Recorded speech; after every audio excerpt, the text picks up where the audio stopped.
અને એ રાહદૂત છે, પોતાના મનની અંદર કોઈ પણ જાતની અપેક્ષા નથી, ઈચ્છા નથી, એ છતાં પણ કોઈનું ભલું થાય એવી કોઈ વાત કરવા જતું હોય એને રાહદૂત કહેવાય. એ સત્વગુણી છે. રાજદૂત જે છે એ તમોગુણી અને રજોગુણી છે. કારણ કે ગુસ્સે પણ થઈ શકે. અંગત કયા છે ગુસ્સે? એ ગુસ્સે કે તમોગુણી પણ છે અને રજોગુણી પણ છે. વ્યવહારની વાત જે કરે છે રજોગુણી છે.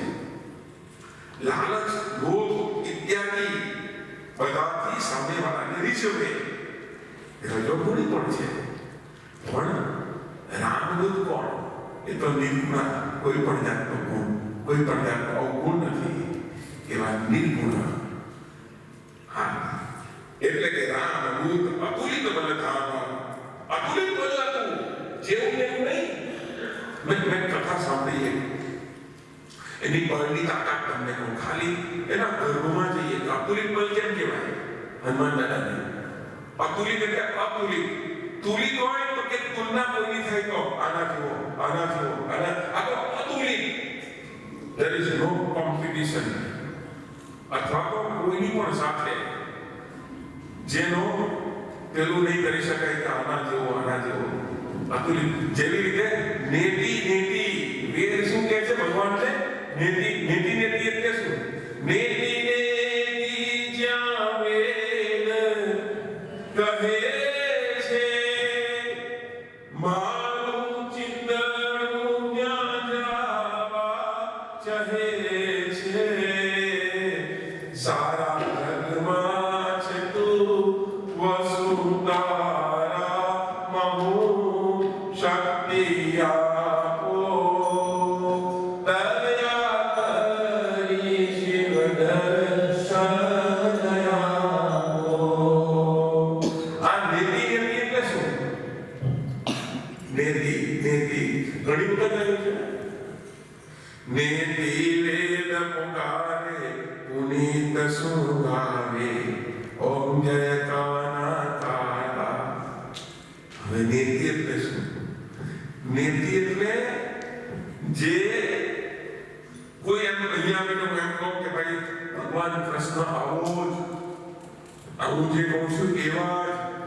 કોઈની સાથે તુલના નહીં થાય, કમ્પેર નહીં થાય કોઈની સાથે. એ અતુલિત. રામદૂત અતુલિત બલધામ. એની પાસે બળ કેવું હતું કે કોઈની સાથે તુલના જ નહીં થાય. હનુમાનજીનું બળ કેવું કહ્યું છે કે અતુલિત બલધામ. હેમ શ્રીરામ દેવમ. હેમ શ્રીરામ દેવમ. હેમ એટલે સોનું. સોનું સીલ જેવું છે. અને આમાં પણ છે આપણે આગળની ચોપાઈ અંદર આવશે કે શંકર સોના જેવા છે. તો હમણાં પણ 2 દિવસ પહેલા એક વાત કરી હતી કે આપણે આમ બેનો આમ પગે નહીં લાગે હનુમાનજીને, બરાબર ને? તો સાહેબ એ સોનું છે. પગે લાગવાથી, આમ પગે લાગવાથી કોઈ દિવસ બ્રહ્મચર્ય તૂટે. મેં અત્યાર સુધીમાં મારો અભ્યાસ એવું કહેતો નથી. અચ્છા, કોઈ બ્રહ્મચારી અહીંયા આવે, બ્રહ્મચારી આવતા હશે આપણા મંદિરમાં, ને બ્રહ્મચારી જેને ભાઈ આજીવન બ્રહ્મચારી જેને બ્રહ્મચર્ય વ્રત પાડ્યું હોય એવા બ્રહ્મચારીને પણ આપણે જોઈએ તો આપણે આંતરિક પગે લાગીએ છીએ. આપો છો કોઈ દિવસ પણ. તો હું એમ કહેવા માંગુ છું, તો અત્યારે મને યાદ આવ્યું એટલે કહું કે તો સોનું છે. હેમ શૈલાભ દેહમ. એનો દેહ કેવો છે? હેમ શૈલાભ. એટલે સોના જેવો છે. તો સોનાને ક્યાંથી લાગે કાટ? સોનાને ક્યાંથી લાગે કાટ? સંસારી મનવા સોનાને ક્યાંથી લાગે તાકાત છે. હનુમાનજીના એનું બ્રહ્મચર્ય થોડા ત્યાર દેવા અતુલિત છે. અતુલિત હવે અતુલિત કેમ? હવે ભગવાન રામ, લક્ષ્મણજી, ભરત ભૈયા, સીતાજી, હનુમાનજી, ભગવાન રામે લંકા ગઢ જીત્યો, રાવણને માર્યો, વિભીષણને રાજ આપ્યું, પછી પરત અયોધ્યા આવતા હતા તો વિમાન હતું પુષ્પક. કયું વિમાન હતું? પુષ્પક. પુષ્પક વિમાન પર બધા આવૃત થયા, બધા એમાં હનુમાન દાદા પણ થયા.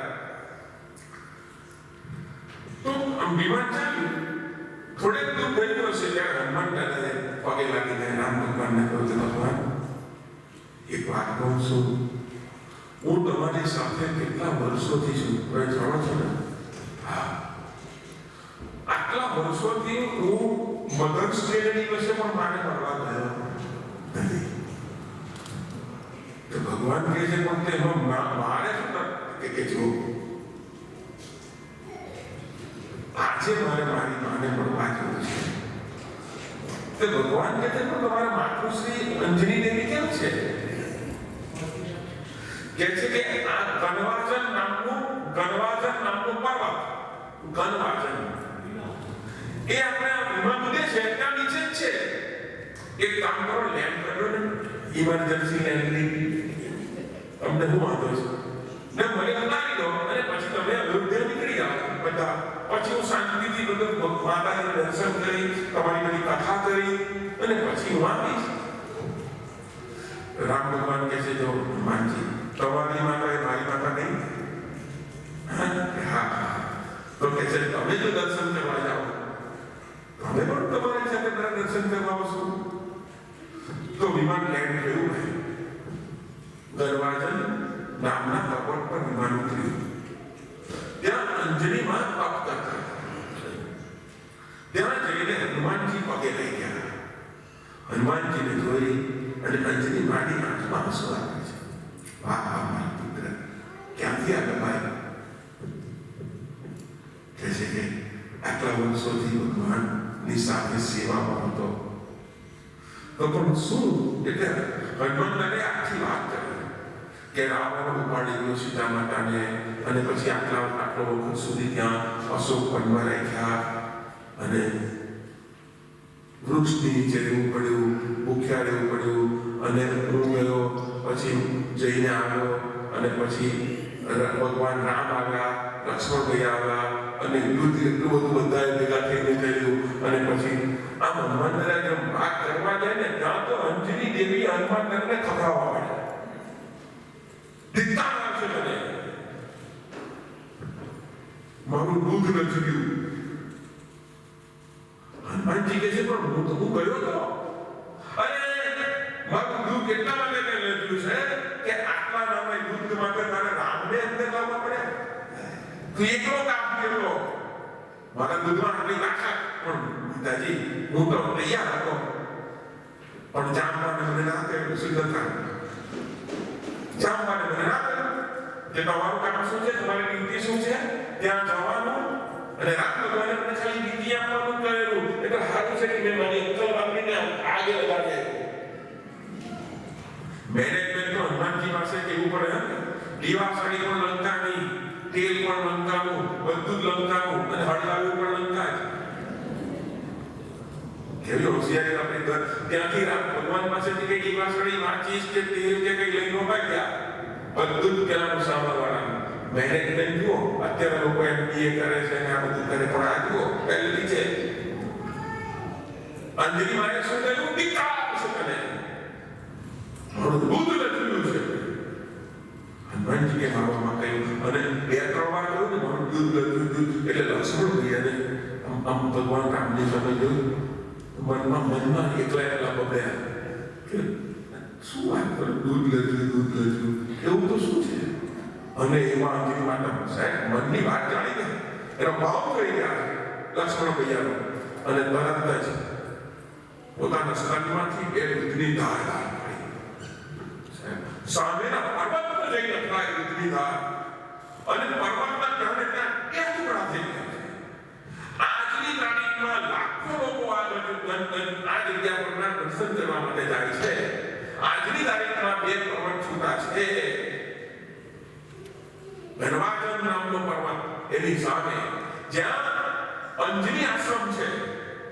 આજની તારીખમાં લોકો આ દર્શન કરવા માટે જાય છે. હવે વિચાર કરો, આવી માં આનું દૂધ ધાવેલો, આનું દૂધ પીધેલું આ હનુમાનજી, એની તાકાત કેટલી, એટલે અતુલિત બલધામા. અંજની પુત્ર કેવા? અતુલિત બલધામા. અંજની પુત્ર પવન સુતનામા. મહાવીર વિક્રમ બજરંગી, કુમતિ નિવાર સુમતિ કે સંગી. અગર ભાષા ગુજરાતીમાં કહ્યું, આપ મહાવીર તથા મહાપરાક્રમી છો. આપ કુબુદ્ધિનો નાશ કરનાર અને સુબુદ્ધિના સહાયક છો. જેનામાં કુબુદ્ધિ છે, વિપરીત બુદ્ધિ છે, એને સીધી કરવા માટે થઈને મહાદેવજી કામ કરે. દાખલો આપી દઉં એટલે તમને સંતોષ થાય. ભગવાને સુગ્રીવની સાથે મિત્રતા કરી. બરાબર? સુગ્રીવની સાથે મિત્રતા કરી અને વાલીને માર્યો. ત્યાર પછી કિષ્કિંધાનો રાજ કોને આપ્યો? સુગ્રીવને આપ્યો. સુગ્રીવને આપ્યો એટલે રાજકાજની અંદર ભગવાનનું પેલું સીતા માતાને શોધવાનું હતું તે કામ ભૂલી ગયો. બુદ્ધિ આવી ગઈ. કેમ? રાજ મળેલું છે. રાજ મળે ને બહુ બલાને આવું થાય ભાઈ. હા, એટલે લખી રાખવાનું, મારે આ કામ કરવાનું છે. વસિયત બનાવો તો બહુ ધ્યાનથી બનાવવો છે. લખી રાખવાનું, મારે આને આટલા દેવાના છે, આટલા યાદ રાખજો સાહેબ. કોઈનું દેવું લઈને ઉપર જવાનું ને ગમે ત્યારે ચૂકવવું પડશે. હા, આમાં બધું આવે હું જે કહું છું એમાં ખાલી પૈસાનું નહીં, કોઈનું ગુણ, કોઈનું એહસાન એ લઈને પણ જશો તો બીજા જન્મમાં એહસાન ચૂકવવા. સાહેબ આપણામાં મહાભારતમાં પણ અને ભાગવતની અંદર પણ પુત્રના 4 લક્ષણ બતાવ્યા છે. 4 પ્રકારના પુત્ર આવે. એક પુત્ર છે ઉદાસીન, એક પુત્ર છે સેવક, એક પુત્ર છે ઋણાનુબંધ અને એક પુત્ર છે વેરી. 4 પુત્ર આવે. હવે ઉદાસીન પુત્ર કોને કહેવાય? ઉદાસીન એટલે આમ ઉદાસ થઈને બેસી રહેવું નહીં. ભારતની અંદર ઉદાસીન પંથ છે. સાધુ સંતોના પંથ અખાડા ખરા ને, એ હિંમત આપણે હરિદ્વારને તમે જાઓ અખાડા, તેમાં એક પંથ છે ઉદાસીન પંથ. ઉદાસીન એટલે શું? એને કોઈ સાથે લેવા દેવા જ નહીં. એમના ઉદાસીન નહીં આપે નહીં લે, એમના ઉદાસીન. એમ ઉદાસીન પુત્ર આવે. એક ઉદાસીન પુત્ર તમારા ઘરે આવે ને તમે સમજી લેવાનું, કોઈ જન્મમાં તમે કોઈની સાથે એવું કર્યું હોય તો એ આ જન્મની અંદર તમારે તે પુત્ર થઈને આવે અને કંઈ આપે પણ નહીં અને કંઈ લે પણ નહીં, તમારી સાથે કોઈ સંબંધ પણ રાખે નહીં. તમે તમારી રીતે રહો, હું મારી રીતે રહું. આનું નામ ઉદાસીન પુત્ર છે. બીજો છે વેરી પુત્ર.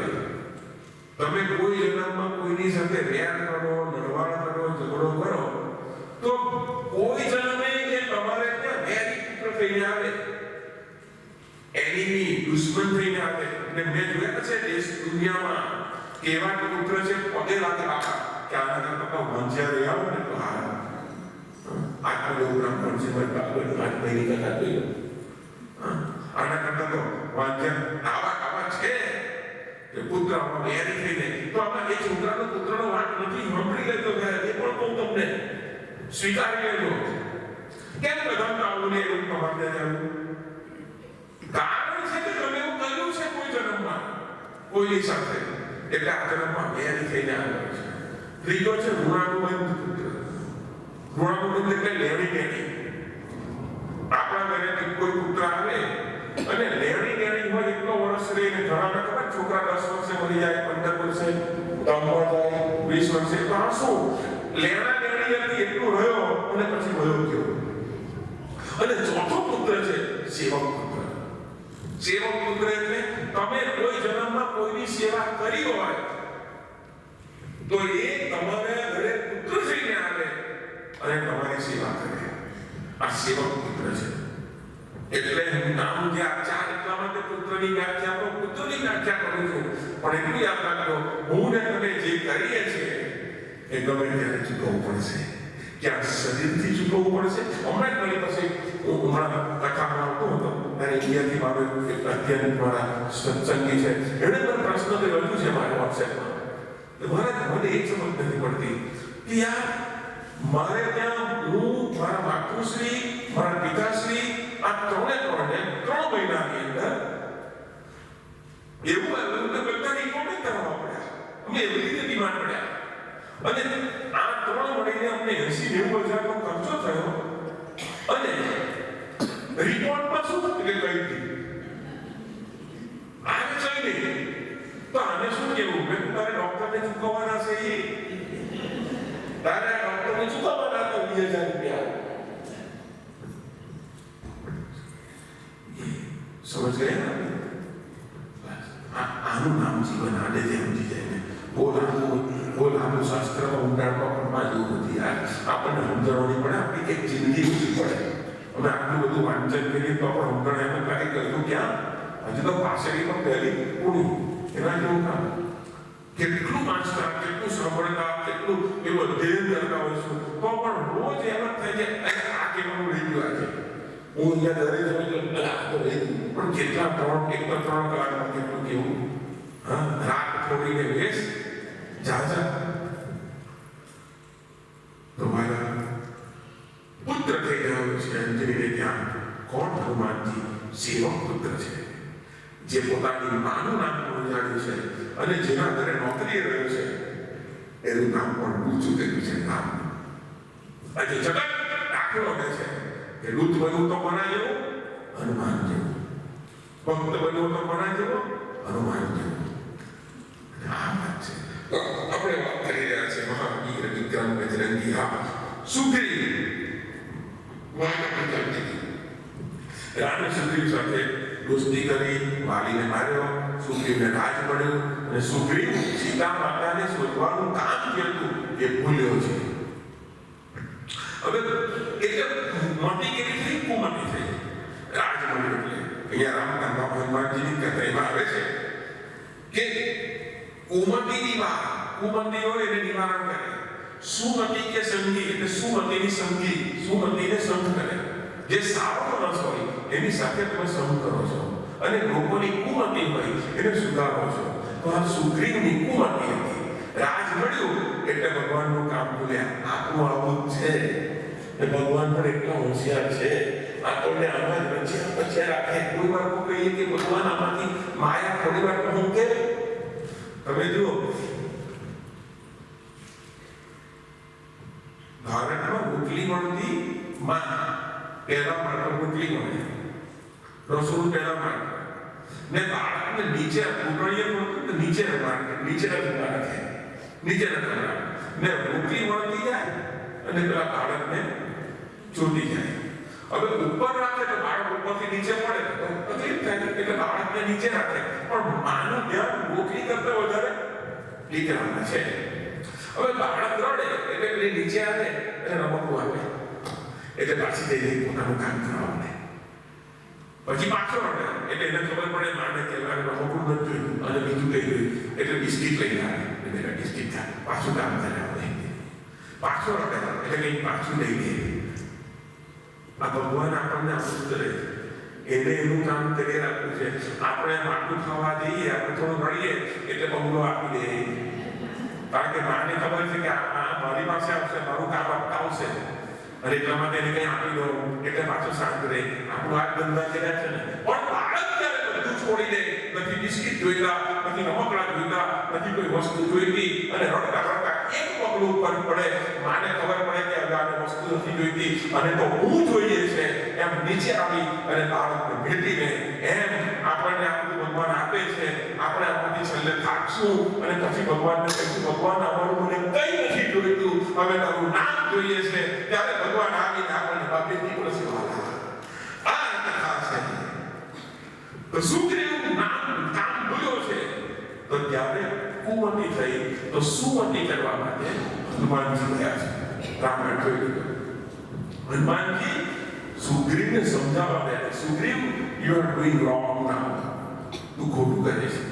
સુગ્રીવ કહ્યું શું? કહે છે કે તે પ્રોમિસ કર્યું હતું ભગવાનને કે તારે સીતાજીની શોધ માટે તારે મદદ કરવાની. તું ભૂલ્યો છે તારું કામ. અને આની કુમતી હતી એને સુમતિ કરી સુગ્રીવની સાથે. હનુમાનજી આ વાત કરી અને સાથે સાથે શું કર્યું? હનુમાનજી પોતાના ગુરુ સૂર્યનારાયણને વચન આપેલું, કારણ કે સૂર્યનો અંશ એ સુગ્રીવ છે અને સુગ્રીવને સૂર્યનારાયણ જ્યારે દક્ષિણાની જ્યારે વાત આવી, હનુમાનજીએ દક્ષિણાનું પૂછ્યું અને ત્યારે ભગવાન સૂર્યનારાયણ કહ્યું છે કે દક્ષિણાની અંદર મારો અંશ સુગ્રીવ છે, એનું આખી જિંદગી તારે રક્ષણ કરવાનું અને એનું રક્ષણ પણ કર્યું છે. અને એટલા માટે મહાવીર વિક્રમ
કંચન જેવો છે, કાનમાં કુંડળ છે અને મસ્તક પર વાકડિયા વાળ છે.